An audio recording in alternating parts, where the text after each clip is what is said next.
Assalamualaikum. Welcome to my YouTube channel. Myself Insa Fatma. So today we are going to learning about anatomy of stomach. So stomach is about 25 centimeter long. Okay. Stomach के नाम देख लें तो Greek में उसे गैस्ट्रा कहते हैं, Latin में उसे वेंटर कहते हैं, यूनानी में उसे मेदा कहा जाता है और हिंदी में उसे उदर कहते हैं। ठीक है, स्टमक के ऊपर से हम देख लेते हैं तो ये मस्कुलर बैग है। It is a muscular bag. Stomach is the widest and dispensable organ of our body. Stomach is the organ which involve in digestive system.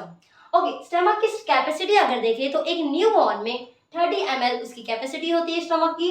एक at puberty at maturity 1000 ml हो जाती है और adult stage में 1200 से 1500 ml हो जाती है। की लोकेशन की बात करें, अगर क्वाड्रेंट वाइज देखा जाए तो ये लेफ्ट अपर क्वाड्रेंट में होता है और अगर एब्डोमिनल रीजन के हिसाब से देखा जाए तो 75% लेफ्ट हाइपोकॉन्ड्रियम में, 20% एपिगैस्ट्रम में और 5% अम्लाइका रीजन में होता है। ठीक है, अगर हम देखें स्टमक के एंड्स, स्टमक के दो एंड्स होते हैं, upper end and lower end. Upper end को हम कार्डियक एंड भी कहते हैं, लोअर एंड को हम पाइलोरिक एंड भी कहते हैं।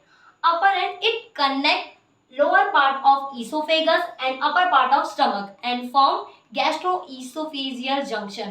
और इसी में लोअर पार्ट की बात करें तो it connect lower part of stomach, it connect lower part of stomach and upper part of duodenum and form gastroduodenal junction। अब हम बात करते हैं बॉर्डर्स की। स्टमक के दो बॉर्डर्स, एक राइट बॉर्डर, एक left border. Right border is also known as lesser curvature, left border is also known as greater curvature. Lesser curvature में होता है lesser omentum. Lesser omentum is nothing but a double layer which is modified by peritoneum. It is a double layer and which is modified by peritoneum and connect the lesser curvature to the anterior margin of porta hepatis. ये connect कर रहा है यहाँ पे lesser curvature और पोर्टा hepatitis को liver के। यहाँ पे हम ग्रेटर क्रोएचर देखिए तो ग्रेटर क्रोएचर में भी ग्रेटर ओमेंटम होता है, जो ग्रेटर ओमेंटम कनेक्ट कर रहा है ग्रेटर कर्वेचर को और diaphragm, jejunum, ileum and transverse colon. अब बात करते हैं हम स्टमक के सरफेसेस की। इसके दो सरफेसेस होते हैं, एक एंटीरियर आगे वाला और एक पोस्टीरियर उसके पीछे वाला। ठीक है, जो एंटीरियर सरफेस होता है उसे एंटेरो सुपीरियर सरफेस भी कहते हैं क्योंकि ये डायरेक्टेड होता है फॉरवर्ड एंड अपवर्ड। और जो पोस्टीरियर सरफेस होता है उसे पोस्टीरियर इंफीरियर सरफेस भी कहते हैं because it directed backward and downward. दोनों ही सरफेस पेरिटोनियम से कवर होता है। इंटीरियर सरफेस के रिलेशन है लीवर, डायफ्राम, एब्डोमिनल वॉल और 6, 7, 8, 9 रिब्स। पोस्टीरियर सरफेस के रिलेशन को स्टमक ऑफ बेड भी कहा जाता है। इसके रिलेशन है left kidney, left renal supra gland, left dome of diaphragm, left colic flexure, pancreas और स्प्लेनिक आर्टरी। अब हम देखेंगे कि बेड एरिया ऑफ स्टमक, वो एरिया जहाँ पे पेरिटोनियम की कवरिंग नहीं होती है। तो एक होता है लेसर कर्वेचर, एक होता है ग्रेटर कर्वेचर और एक अपर पार्ट जो यहाँ से कनेक्ट करता है डायफ्राम को, वो पार्ट पे पेरिटोनियम की कवरिंग नहीं होती है। अब हम देखेंगे इसके पार्ट्स। एक पार्ट होता है फंडस, एक होता है पाइलोरिक। ठीक है, एक कार्डियक होता है, एक पाइलोरिक होता है।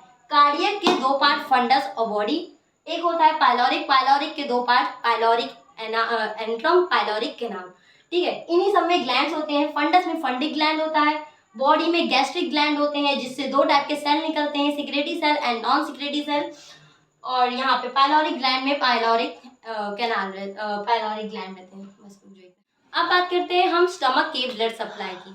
ओके, तो स्टमक के ब्लड सप्लाई में आती है left gastric artery, right gastric artery, left gastric epiploic artery, right gastric epiploic artery and 5 to 7 short gastric artery. इसी में हम देखते हैं वेनस ड्रेनेज जहाँ से ब्लड निकलता है, तो left gastric when, right gastric when, left gastric epiploic when, right gastric epiploic when and 5 to 7 short gastric when.